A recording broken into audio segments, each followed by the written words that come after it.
DIY-Knete, ein einfaches Rezept, kurz und auf den Punkt erklärt.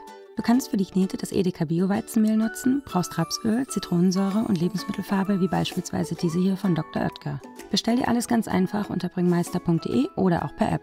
Zuallererst gibst du 400 Gramm Mehl in eine Schale. Dann kommen 2 Esslöffel Zitronensäure hinzu sowie 3 Esslöffel Rapsöl. Gib 500 Milliliter kochendes Wasser dazu und verrühre alles mit einem Handrührgerät zu einem Teig. Wenn er so aussieht, hat er die ideale Konsistenz. Teile den Teig in 3 gleichmäßige Stücke und gib etwas Lebensmittelfarbe hinzu. Verknete den Teig so lange, bis er die Farbe angenommen hat und gleichmäßig aussieht. Das Ganze machst du nun ebenso mit den 2 anderen Teilen. Wir haben gelbe und rote Farbe hierfür genommen. So sieht die selbstgemachte Knete nun aus. Wer mag, kann natürlich auch gerne noch Glitzer hinzugeben. Außerdem ist die Knete im Kühlschrank mehrere Wochen haltbar. Sie fasst sich am Anfang etwas härter an, wird aber nach Kontakt mit der Haut schnell wieder weich und geschmeidig. Das war unser Rezept für eine tolle Alternative zu gekaufter Knete. Wir liefern dir alle Zutaten für die DIY-Knete und auch gleich den Wocheneinkauf bequem nach Hause. Bringmeister.de. Wenn dir unser Video gefallen hat, dann lass doch gerne einen Daumen hoch da und abonniere unseren Kanal für weitere kreative DIYs, interessante Küchenhacks oder leckere Rezepte.